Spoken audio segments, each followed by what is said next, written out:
Friends, thank you for joining us for the 60-second throwdown. That's right. It's neither 60 seconds nor a throwdown, but it's where we get to know some of our guests a little bit better from our Generation Wisdom podcast. I'm joined by Annie F. Downs. Hey there, Annie. Hi. Hashtag always Annie. That's right. Are you ready for the gauntlet that is the Yes, I'm totally ready. It's not 60 seconds, but I will do my best. Yes, no, we're going to go. And I'm going to ease you into it. We'll start with some basic questions. Are you an early bird or a night owl? Early bird. Okay. Mountains or beach? Mountains with drinks from the beach. Mountains with drinks? Okay. AKA, what would be the drink? Like Mai Tai, like fruity drinks. Like with an umbrella and Yeah, I want an umbrella in my drink at the mountains. And someone delivering it to you as well? 100%. I think we're all getting a little stir crazy now because of when we're talking, and we're doing incredible things right now. Okay. What songs are playing in your playlist right now? I am working through Hamilton soundtrack all the time. John Coltrane, the jazz artist, is a big one to me right now. And last night I was doing a Mumford & Sons radio channel. Interesting. You're a big musical theater gal. Yes, like myself. Love it. Yes. Can I pin you down and can you say a favorite musical? Yes.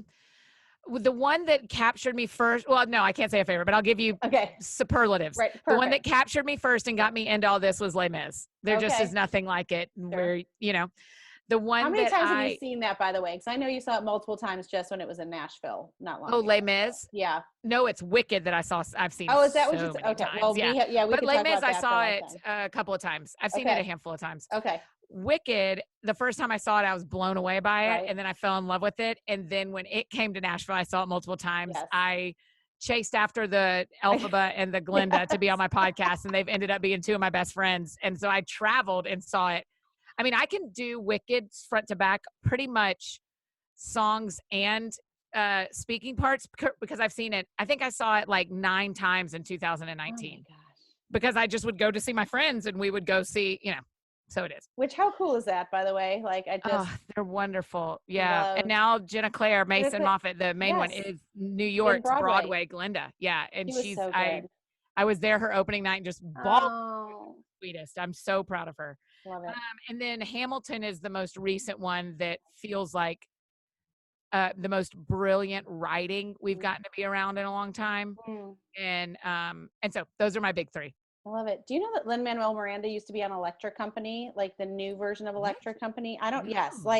So that you can tell I have kids. So not like the old school, like 70s Electric Company, but they did a new one in like the early 2000s. And he did this like beatboxing, rapping like E is it? Yeah. Like obviously I can't do it, but I was like, I know him. I know. That's amazing. That's so cool. Yeah.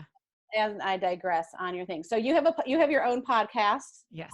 Titled That Sounds Fun. That's right. What do you think was the most fun episode that's coming to mind? Right. You don't have to pick out guests or anything. Yeah. It's hard to pick a favorite guest, but an episode that kind of blew my mind was I watch one baking competition show. I watch the Spring Bake Off Championship on Food Network. I don't know why everybody wants me to watch British Baking Show. Yeah. There's a Christmas Bake Off, all those things. I don't watch any of those. I love the Spring Bake Off Championship. And the guy who won last year was who I wanted to win all along. And I tweeted him after he won and just said, would you come on my podcast? And he did. And we've stayed friends. He's a dad and married, lives in Kalamazoo. Yes. Corey Barrett is his name. Chef Corey Barrett.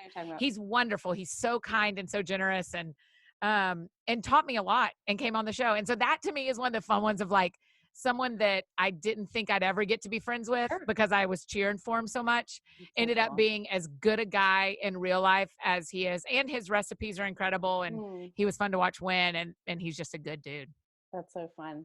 That sounds fun. Sounds fun, right? Watching somebody win a Spring Bake Off Championship and then asking him for an hour about it. That sounded fun to me. That's good. Well, the one thing I get, told about the most was your Enneagram summer. Yes. Last year. We're doing it again this year. Are you doing it this year? Why do you think the Enneagram has just taken off the way? I mean, it's not like it's a new thing, right? Right. It's hundreds of years old. Yeah. I think people love talking about themselves and people love feeling like they are being understood and can explain themselves well. And the Enneagram does that really beautifully, especially for faith people in a way that maybe some other personality assessments don't. Okay. And I think people just really enjoy when they're unwise in it, they like boxing other people in, is just the truth. You like going like, yep, that's what that person's like. Yeah, that person's a 4. Of course they are. Like people like boxing other people in. Sure. And but I think the deeper thing is that we want to be understood, and we really want to understand ourselves. Yeah. We want to know why we do the things we do. Mm-hmm. And to me, of all the ways you can look at that, the Enneagram has been the most helpful for me in understanding why I do what I do, the motivations behind my behaviors. Interesting. I've had some good guests talk about. I still haven't figured it all out yet. I won't ask you to figure me out. It's okay. Don't worry. We know you're a 7. I would never type you. You're not supposed to do that, right? You're not supposed to type No. People will tweet me sometimes if I forget to ask one of my That Sounds Fun guests. Like if I don't ask them, they'll tweet me and go, "What do you think they are?" And I'm like, no. That's so funny. It doesn't matter what I think they are. What matters is what they self-identify as, and then we just believe them. What are some of the most interesting things? And if you guys don't follow Annie on Instagram, you should at Annie F. Down. She doesn't hang out in her DMs, just comment. I can't. It's a dumpster fire. No, but you're really good about commenting. What do you think is one of the most interesting things you get asked about? We won't call anyone out, but sure. What is one of those comments or questions that you're just like, really? That's what you Every time I show a pin that I'm writing with, a lot of people want to know what pin it is. I just didn't know there was a pin community like there is. People just really, really care. I do too. And they like the way, if they see how a pin writes and they want, so it always amazes me that I don't know why I don't jump in front of that more often. Like if I put my Bible on, I'll go ahead and say it's a Quest Study Bible. Like you've learned like these slippers are from, the shirt is from, because I'm the same way. When I see something on one of my friends, I go, I want that shirt. I want that sweater. Yeah. I did not know there was such a thriving community of people who love pins, but they are everywhere. I used to do a pen of the day on Instagram, and it got a little bit this was back in the day. And I do know that you're from Georgia because you say more PIN instead of yes, and I mean PN, pen. Yeah. Yes. That's okay. I say how do you say MILK? Milk. Okay, yeah, I can't. How do you say it? Milk. Yeah, I can hear that. The one I always get yelled at is WHY, because I'll say why. I mean, it just is like that last letter is very Southern for me. I can be like, I just didn't understand why everybody went to, and it just there's Annie. Out. Yeah. I've corrected every other letter to be more newscaster neutral. Right. I can't fix that why. No, that's okay. It makes you. Well, true.